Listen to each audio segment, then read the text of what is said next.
नमस्ते, थर्ड आई में आपका स्वागत है। ट्रंप ने अंततोगत्वा भारत पे 25% का टैरिफ लगाया, जो चीन के बाद सबसे ज़्यादा टैरिफ भारत पे, 30% चीन पे है। और केवल टैरिफ ही नहीं लगाया, टैरिफ के साथ साथ कहा है कि अगर आप रशिया से तेल खरीदना जारी रखोगे तो हम आपके ऊपर एक पेनाल्टी भी लगाएंगे। पेनाल्टी क्या होगी क्या नहीं होगी ये अभी वो है, लेकिन जिसको कहते हैं ना, भारत ने जिसको एक हॉल दी या एक वो किया, और भारत क्यों इस तरह से रिएक्ट करता है। भारत ने अपने रशिया से तेल खरीदना बंद कर दिया, कल कहा गया आज बंद हो गया। मैं थोड़ा ये इस पे आऊँ कि रशिया से क्या है और क्या नहीं है। ट्रेड डील हो सकते हैं, किसी का अच्छा किसी का बुरा, कोई भी कहीं का ज़्यादा होगा कहीं कम होगा। आप जानकार लोग बोल रहे हैं भाई आप जो भी बोलिए, भारत के जो रेट्स थे वो सबसे ज़्यादा थे कम थे, वो अपनी जगह है। लेकिन जो भारत को ट्रीटमेंट मिल रहा है ट्रंप के आने के बाद, वो ट्रीटमेंट दोस्त तो छोड़ दीजिए, वो किसी कॉम्पिटिटर के साथ भी नहीं होता है, वो किसी विपक्षी के साथ भी नहीं होता है, वो किसी अच्छे दुश्मन। ये तो मतलब बेइज्जती की बात कर रहे हैं। एवरीडे रोज ट्रंप उठता है, जो भी उनको होता है, जो भी उनको भारत से दिक्कत है, उठते हैं, भारत को कुछ ना कुछ कहना ही है। मोदी जी के जो युद्ध की बात है, जिसमें मोदी जी गरजते हैं कि आपकी गोली नहीं गोला मारेंगे, जिस दिन मोदी जी बोलते हैं उसके आधे एक घंटे के अंदर ट्रंप फिर आके कहता है कि मैंने इनसे कहा था कि खबरदार बंद करो, ट्रेड करो, और नहीं तो ठीक करता हूं तुम्हें। मोदी फिर आके धमकाता है, और बार बार कहने के बाद भी मोदी जी अभी भी ये हिम्मत नहीं जुटा पा रहे हैं कि नहीं, ट्रंप का इसमें कोई मतलब नहीं, बाहर वाले का कोई नहीं था, उसका कोई नहीं था, कोई इन्वॉल्व नहीं था। ट्रंप का नाम लेने में मोदी जी की सिट्टी पिट्टी क्यों गुम है नहीं मालूम। थोड़ा रशिया की बात कर लिया जाए, क्योंकि रशिया केवल क्रूड हम लेते हैं, वो तो बात करेंगे ही। क्रूड के मामले में भी बता दें, भारत में जो टोटल क्रूड इंपोर्ट होता है पूरी दुनिया से, जहाँ जहाँ से भी आता है, उसमें पिछले साल के जो आंकड़े हैं उसमें करीब 34-35% क्रूड ऑयल केवल रशिया से आ रहा था। ये सबसे बड़ा, 1/3 हमारा जो क्रूड का रिक्वायरमेंट है वो रशिया से आ रहा है। अब लोग उसमें कहेंगे कि उसमें इसका एक बड़ा हिस्सा अंबानी जी लेते हैं, फिर वो करते हैं, वो ठीक है, लेकिन रशिया से आ रहा है जो बाकी के मुकाबले बहुत सस्ता है। और चूंकि रशिया से हमारा डॉलर पेमेंट नहीं है, तो वो भी एक एडवांटेज है। ये सारी चीज़ें मैं मोटी आपसे डिस्कस कर रहा हूँ। 2 नंबर पे इराक आता है। इराक 2 नंबर पे इराक है, करीब 21-22% क्रूड वहाँ से आता है। 3 नंबर पे सऊदी अरेबिया है, 15-16-17% सऊदी अरेबिया से आता है। और 4 नंबर पे यूएई है, जहाँ से करीब 8-9% आता है। ये तीनों देश हालांकि खाड़ी के देश हैं, लेकिन तीनों देश पे अमेरिका का ठीक से प्रभाव है। इनसे रिलेटेड बात, और अमेरिका से क्रूड हमारे यहाँ कितना आता है? 1% करीब। अब अमेरिका कह रहा नहीं क्रूड हमसे खरीदो, अमेरिका की एक ये जिद है कि क्रूड तुमने हमसे खरीदना होगा। वो क्रूड महंगा भी पड़ेगा, वो मैं अभी उसमें नहीं जा रहा हूँ भाई, तुमसे हम क्यों खरीदें, जहाँ हमारा पड़ता पड़ेगा हम वहाँ से खरीदेंगे। नहीं, हमसे खरीदो, नहीं तो हमें तुम्हें ठीक कर देंगे, हम तुम्हारे ऊपर पेनाल्टी लगाएंगे। एक बार भी भारत सरकार में जो मोदी जी के नेतृत्व में है, ये कहने की हिम्मत नहीं हो रही है लगाओ पेनाल्टी। लगाइए ना पेनाल्टी। ये जरा ये भी समझ लीजिए कि ये मामला क्या है जिसकी वजह से वो बार बार धमकी दे रहा है।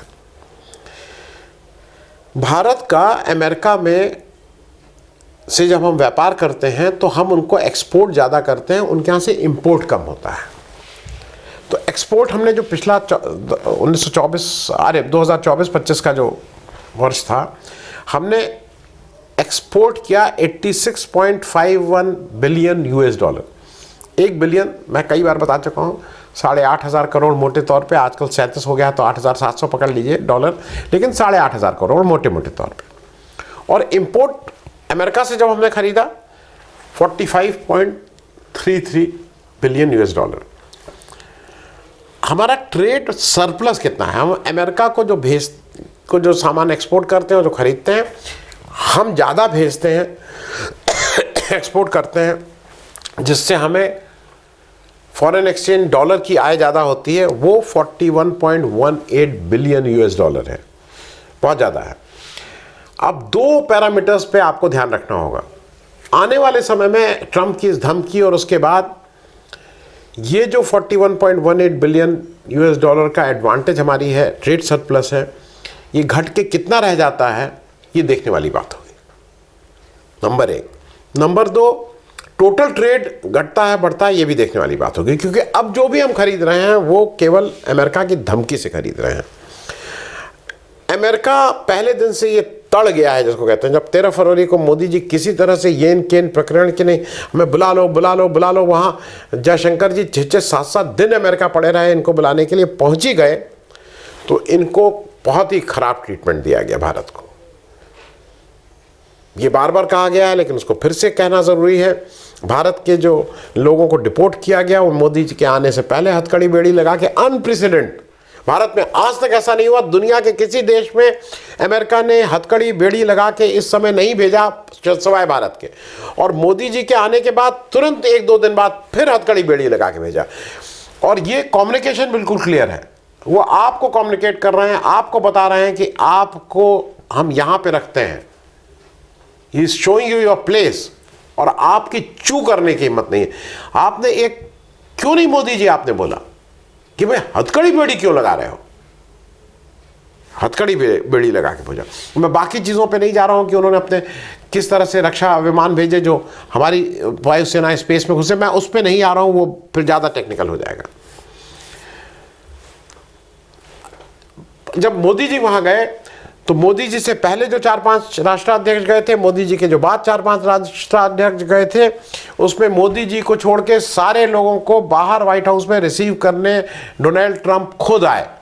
मोदी वॉज द ओनली राष्ट्राध्यक्ष जिसको एक साधारण से किसी कार्यकर्ता को भेज दिया गया था व्हाइट हाउस के किसी ऐसे ही मैनेजर, जिसका नाम भी कोई नहीं जानता है, कि उनको ले आओ। ये हालत है। क्यों बेइज्जती कर रहे हैं? लगातार आप बेइज्जती सह रहे हैं। और आपने जाने से पहले ऑलरेडी हार्ले डेविडसन और किस पे उनकी जो इलेक्ट्रिकल, आपने अपने टैरिफ कम करके आप गए थे। हुजूरे वाला, माई बाप, हम तो देखिए कम करके ले। वो तड़ गया है कि इनको एक घुड़की दो तो ये तुरंत और नीचे करते हैं।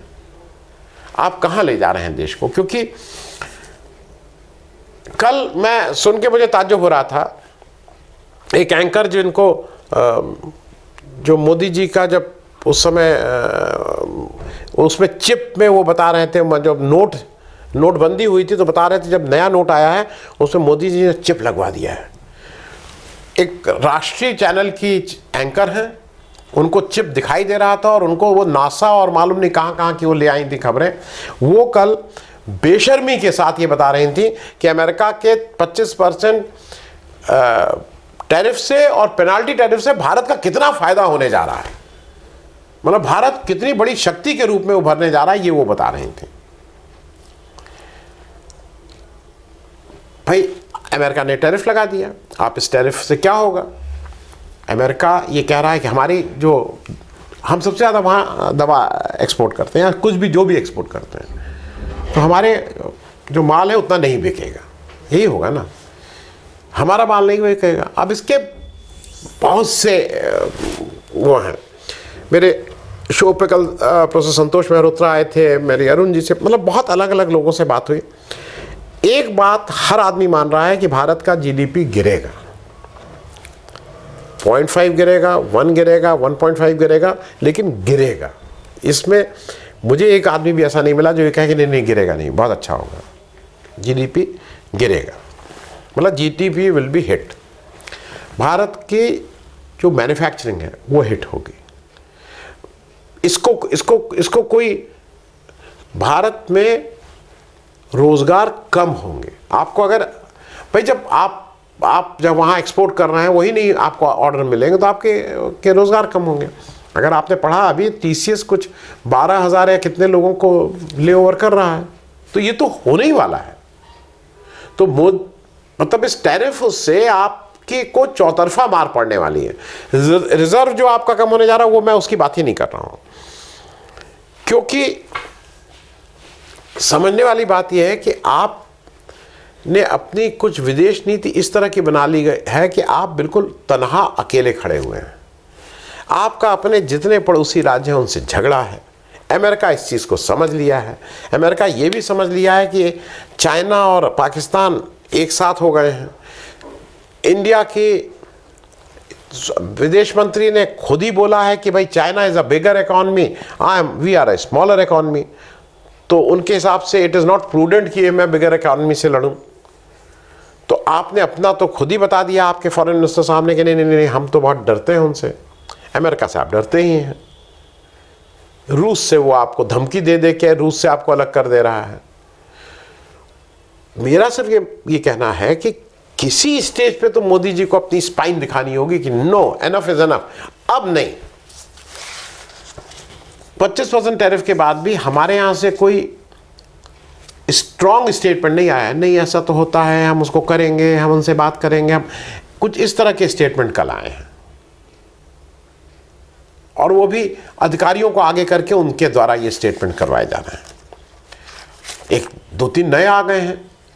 वो मतलब किस बेशर्मी से एस जयशंकर साहब क्या गोल्ड स्टैंडर्ड्स हैं, ये उनको गोल्ड स्टैंडर्ड दिखाई दे रहा है। मतलब आपकी भाई इतने दिन तक पीयूष गोयल जी पड़े रहे थे हमारे, कहाँ अब हो रहा है, बस होने वाला है, कल हो जाएगा, परसों जाएगा। हुआ क्या? जो खतरा है वो अभी भी मोदी जी को देश के सामने बताना चाहिए कि किस वजह से ये कंप्रोमाइज कर रहे हैं। Why he is compromising, yielding to the threat of Trump. कोई ना कोई तो कारण है। अब वो अलग अलग अटकलें लगाई जा रही हैं। अटकलें लगाने से अफवाहें ज़्यादा होंगी, अफवाहें होने से अजीब सा एक वातावरण बन रहा है। मोदी जी साफ उठ के कहें ना कि नहीं, हम नहीं मानते हैं इस बात को। क्योंकि एक दूसरी दिक्कत क्या हो रही है, जो मुझे जिसका मुझे ज़्यादा बड़ा खतरा लग रहा है, कि जब ट्रंप की तरफ से ये पुश आ रहा है, यूएसए की तरफ से पुश आ रहा है, तो आपका जो सबसे बड़ा दुश्मन है, मतलब जिससे आपको आपकी सीमा पे डायरेक्ट थ्रेट है, आपकी अर्थव्यवस्था पे डायरेक्ट थ्रेट है, आपकी सारी चीज़ों पे डायरेक्ट थ्रेट है, वो चाइना। आपको चाहे अनचाहे चाइना का सहारा लेना पड़ेगा। और देखिए दो तरह का होता है। जब आप जी जिनपिंग के साथ झूला झूल रहे थे तो उस समय आप कुछ कर देते तो होता है ठीक है भाई, मोदी जी बड़े दिल के हैं। आज आप बराबरी पे नहीं कर रहे हैं। आज जब आप जाएंगे चीन के पास तो आप, अमेरिका आपको तंग कर रहा है, इसलिए आप उनके शरण में जा रहे हैं, कुछ इस तरह का इंप्रेशन आ रहा है। देश की अर्थव्यवस्था बुरी स्थिति में है। डॉलर 87 रुपए से ज़्यादा का हो गया है, मोर देन 87 रुपीज़। 3 रुपए का फर्क पड़ा है पिछले 5-7-10 दिन में। इसका मतलब समझ रहे हैं? भारत का कर्जा बढ़ गया है। भारत का कर्जे के ऊपर जो ब्याज दिया जाता है विदेशी कर्जे के ऊपर, वो बढ़ गया है। भारत आज की तारीख में जब कुछ भी इंपोर्ट कर रहा है, जो अमेरिका कह रहा है खबरदार रूस से नहीं, डॉलर पेमेंट करो, अगर वहाँ से वो कुछ भी कर्जा ले रहा है तो उससे क्या हो रहा है? भारत को उस कर्जे को लेने के लिए महंगे रेट पे डॉलर खरीदना पड़ रहा है। तो अगर आपको पहले मान लीजिए $1 खरीदने के लिए या $10 खरीदने के लिए 84 रुपया लगता है, तो आज 87 रुपया लग रहा है। तो आपका पैसा ज़्यादा निकल रहा है आपकी जेब से। और जो सबसे बड़ी बात यह है कि ट्रंप केवल सरकारी लेवल पे नहीं रुक रहा है। ट्रंप अब छोटे छोटे जो भारत के बहुत से व्यापारी हैं, बहुत से उद्योग, उनको कह रहा ब्लैक लिस्ट कर रहा है। एक लिस्ट आई है, उस लिस्ट में 6 भारतीय उद्योग, मतलब उन लोगों के नाम हैं: Kanchan Polymers, Ramnik Lal S Gosalia and Company, Jupiter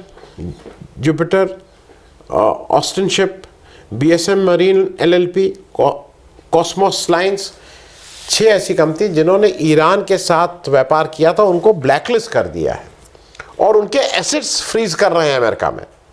इस तरह की दादागिरी चल रही है। मुझे ऐसा लगता है कि मोदी जी, इलेक्शन आप जीतते हारते रहिए, आप इलेक्शन कमीशन के साथ मिलकर सारा बिहार लूट लीजिए, 243 में सारी सीटें जीत लीजिए, वो फिर से अगर महागठबंधन में दम होगा, उसके साथ जनता होगी, वो जीतेगी, हारेगी, नहीं जीतेगी। लेकिन ये जो देश के साथ आप कर रहे हैं ना, देश को बताइए, देश को कहिए कि भाई ये इस वजह से ट्रंप हम लोगों की ये बातों की वजह से हमें ब्लैकमेल करता है, इस वजह से हमारे ऊपर जबरदस्ती कर रहा है, और साहब ये सब लोग समझ लीजिए कि ये दिक्कतें हैं और अब हम इनका जवाब तो हमें देना ही पड़ेगा। इंदिरा गांधी की एक पुरानी चिट्ठी निकाल के इंदिरा गांधी गिड़गिड़ाई थी, आप कुछ कहते रहिए, इंदिरा गांधी गिड़गिड़ाई थी। 71 में इंदिरा गांधी ने 71 में इनके कुछ जो पार्टी के कुछ है वो निकाले हैं कि चिट्ठी इंदिरा गांधी ने लिखी थी। इंदिरा गांधी ने कोई चिट्ठी, मैंने वो चिट्ठी देखी नहीं है, जैसा इनके यहाँ से कहा जा रहा है कि कोई चिट्ठी लिखी थी युद्ध के दौरान कि भाई युद्ध बंद करवाइए, उसको बता रहे हैं गिड़गिड़ा रहे हैं। इंदिरा गांधी के साथ निक्सन के जो डायलॉग हुए थे वो अब सार्वजनिक उसमें आ गए हैं, स्पेस में आ गए हैं, उसको देखिए। निक्सन इनके प्रति क्या लगता था और इंदिरा गांधी उनके मुंह पे किस तरह का जवाब देती थी, ये बताने की ज़रूरत नहीं है। तो मेरा एक कहना है कि आप किसी भी मतलब ऐसा कहा जाता है, और ये ख़राब एग्जाम्पल दे रहा हूँ, कि अगर जानवर को भी आप फेंक के ऐसे बदतमीज़ी से उसको खाना दीजिए ना, तो वो खाना नहीं खाता है। आप क्यों इतनी बेइज्जती सह रहे हैं? इस देश को इतनी बेइज्जती क्यों सहलवा रहे हैं? खड़े होइए, अमेरिका से ये मानिए, आपके यहाँ तो लोग 500 रुपये, आपके जो साथी लोग हैं, आपके जो भक्त लोग हैं, तो 500 रुपये लीटर में पेट्रोल खरीद के बिना खाना खाए रहने को तैयार है, तो फिर आपको कौन सी दिक्कत है? आपके लोग आपके साथ, बताइए बाकी लोगों को, ये ऑपोजिशन लीडर्स को बुलाइए और कहिए कैसे हैं, ये दिक्कत है भाई, हमारी ये सीक्रेट उनके पास है, या अडानी जी का ये फलाना उनके पास है और अडानी जी को भाई बचाना ज़रूरी है, वो सारी चीज़ें कहिए। लेकिन प्लीज़ भारत के हर हित में, चाहे वो भारत के स्वाभिमान हो, चाहे वो भारत का आर्थिक हित हो, चाहे विदेश हित हो, चाहे रक्षा हित हो, चाहे कोई भी हित हो, उस हित में कम से कम खड़े होइए और जो अमेरिका है उसको आईना दिखाने का काम करिए। Thank you so much.